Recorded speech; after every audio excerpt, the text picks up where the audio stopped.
Hey guys, welcome back to another pickleball tutorial video. Today we're going to be mastering the dink.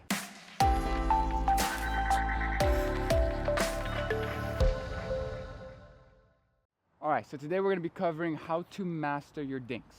We're going to be looking at why we should hit dinks, how we can hit dinks, and then some further skills on how to develop your dink into some advanced skills. Alright, so why should we dink? We should dink for one of three reasons.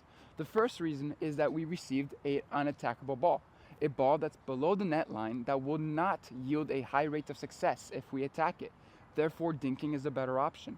Number two, we are out of position.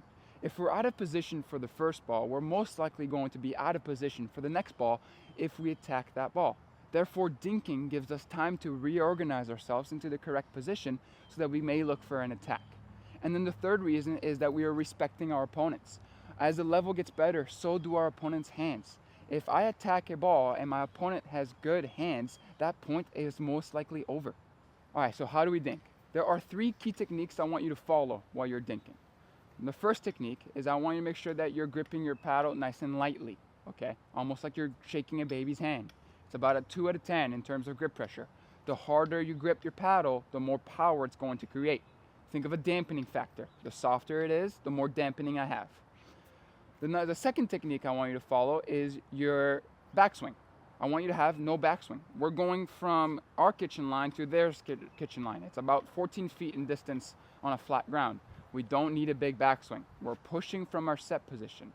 And lastly, it's our swing path. We're not going to try and lift this ball. The lift is already created naturally by the angle of your paddle. We're going to push this ball forward, okay? One more time. You're going to push this ball forward, not upward. Here's some key mistakes I see players make when they're dinking. First mistake is that they don't use any of their legs. They stand up like a tree. They don't use their knee, and you see themselves kind of hitting the ball flat out with no bend underneath. It can work, but create that consistency of getting a little bit of a bounce to your knees, okay? The second mistake I see is that people lift up while they're hitting. They lift up with their chest, they lift up with their head, they lift up with their legs. Make sure you stay nice and low throughout your swing. You don't want to make sure you're not lifting up while you're hitting, because then it might cause pop-ups, it might cause in the net. It's just going to create inconsistencies in your swing.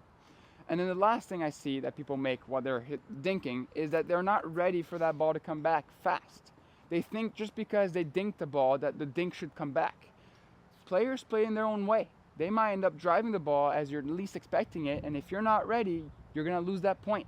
So dink every ball expecting it to come back as a speed up so that you're ready for the next ball. So now you've gone out and you've practiced your dinking and you want to get to that next level up. How do you get even better dinking? Well, you can get even better dinking by incorporating spins and hitting dinks to more extreme sides of the court instead of in the middle, right?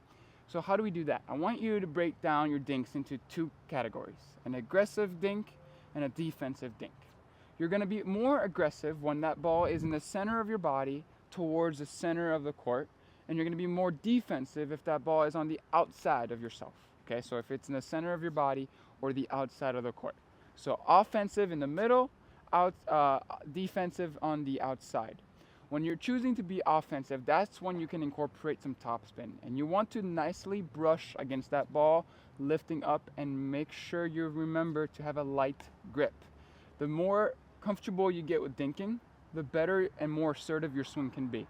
But your grip always will stay light. So catch yourself with a light grip every time.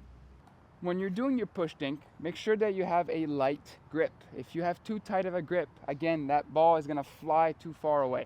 You want to have a nice and light grip, creating that brush from under the ball, lifting up and over, ending the swing on the same side you started on, still having a light grip. Okay, one more time, have a light grip.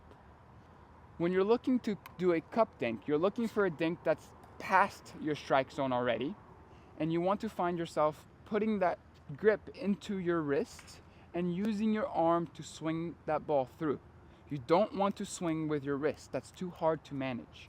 Cup your paddle into your wrist and push your arm through that ball to your target. And again, make sure that you have a light grip. Alright guys, thanks for watching on how to master your dinks. Tune in for another video next week, and I will catch you guys on the courts.